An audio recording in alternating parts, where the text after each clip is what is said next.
Good afternoon. My name is Yomi Salu, and today I want to talk to you all about social media in the workplace. So to get us kicked off today, I'm going to talk about our agenda. It's going to guide us through the entire presentation. So first of all, I'm going to introduce social media in the workplace, how social media comprises of the benefits that we take advantage of in the workplace. Then we're going to talk about the video content, how that plays into the entire social media ecosystem. After that, we'll talk about the targeted audience and who are the targeted audience for social media. Then we'll take a 10-minute break. Right after we come back, we'll talk about likes and views, how likes and views influence the way we post on social media. Then we'll go into trends. We'll talk about some do's and don'ts of social media, and how to differentiate personal social media posts versus business. Then right along, we'll move into the pros and cons of social media and how social media can be a benefit or a disaster. In closing, we'll talk about some things that you all know about social media. We'll reiterate that and see how social media overall impacts what we do in the workplace. And last but not the least, we'll talk about some questions you guys have. Maybe I'll be able to provide some answers, and we'll take it from there. Sounds like a deal? All right, thank you. Let's get into it. All right. Social media in business is one of the most important and prominent ways to get marketing going on, right? Businesses use social media nowadays more than ever to help boost employee relationship, employee morale, and also target their business customers. So going into video content, when I look at how people post videos these days and the things that we look for and how we interact, video contents are very, very vital, right? Using video content to thank your employees or to promote a new idea that the company is embarking on is a very good way of using short videos to talk to influence and deliver the message to the front line or to your audience. And again, talking about the audience, the targeted audience is wide. It could be employees. You can talk about prospects for your businesses. It could be consumers as well, or your coworkers. So really, anyone can be a prospect or a targeted audience when you look at social media and how it's being used in the workplace. And so when we look at likes and views, right, those are pretty much the reason why people post on social media, right? When you talk about likes and views, you want to know how many people are viewing your content, viewing your post, and how many people are liking it, because that really shapes and guides if we're going to keep posting or if we're going to just give up because we feel like nobody's watching or nobody's liking our videos or our posts. All right. The more the likes you get, the more you're going to post. You feel empowered to post. Not enough likes could cause some depression for some people because now they feel like they're not being creative enough. They're not creating enough content and people don't really care. So, right, likes and views may be the determining factor for people's moods and their experience as it relates to using social media in the workplace.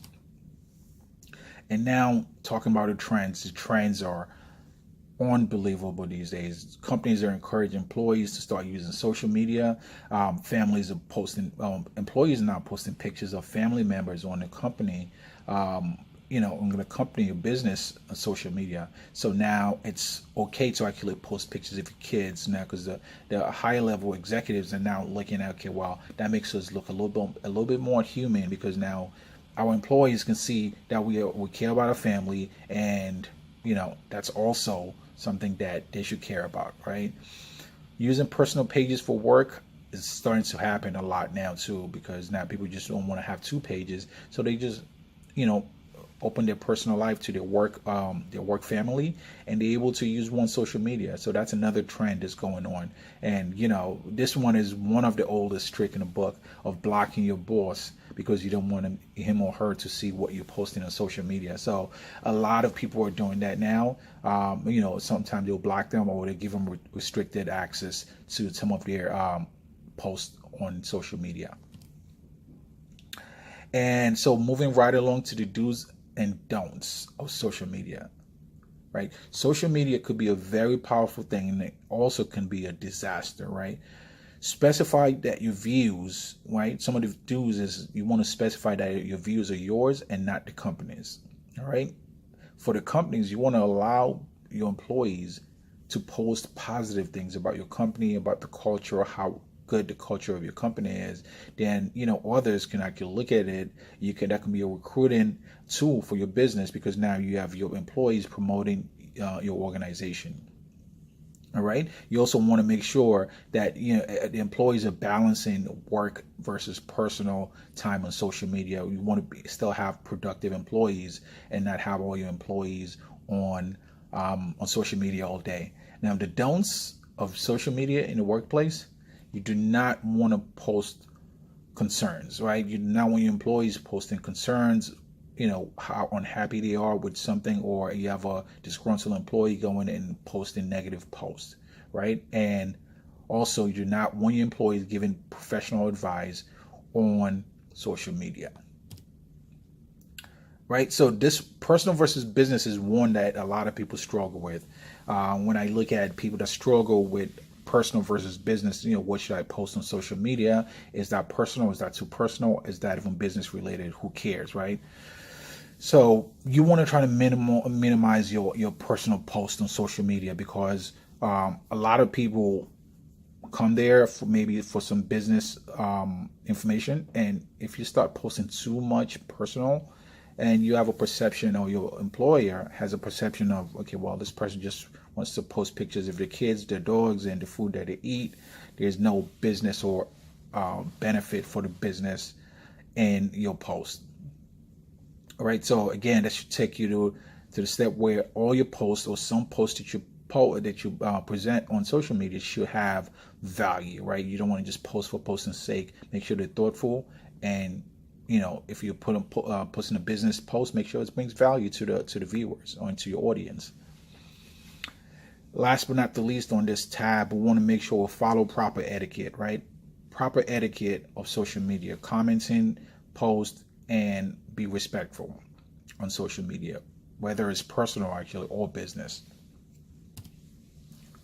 All right, pros and cons of social media, right? So we talked about social media could be a very great thing, but it also can be a disaster, it could be a problem, right? Brand awareness. So you can create brand awareness for your business by having your employees promote your organization. Network capabilities. Your employees can network amongst each other. If they're in different states, they can take advantage of social media to actually get to know each other, and they can share some training and development tips on social media. Now, on the flip side of that, the cons of using social media in the workplace, it could decrease productivity, right? So you have some people get addicted to social media, and now they're unable to complete their work task on time, and it goes down the drain from there. Security and privacy concerns, right? You don't want employees to start sharing proprietary information on social media. You want a social media page for one of your employees get hacked, and now one of your employees are being targeted, and now that could also lead to something bad. And the last but not the least, inappropriate behavior. You don't want one of your employees to go rogue and just start posting negative things about the company. Again, that's one of the big concerns for employers, because they have to worry about that so much. All right, so we've talked about social media, and a lot of things that you guys have heard, you guys probably know, and I'm just repeating myself, and this is great information here. This is the link. I'll provide the link to this quote below here. It says social media is a double-edged sword for employees. On one hand, it serves as a free promotional tool for your company. Thanks that allow employees to share work-related photos and positive news on their personal social media channels. On the other hand, it has introduced the need to regulate this communication without stifling them. So, double-edged sword. We talked about the pros and cons. We talked about do's and don'ts. It's a great tool, but at the end of the day, we got to make sure that we're using it properly and we're using it effectively. So that concludes my presentation. I want to take some questions here. and answer your questions and provide some more clarity or some more insight as to what you guys are thinking regarding social media in the workplace. Thank you.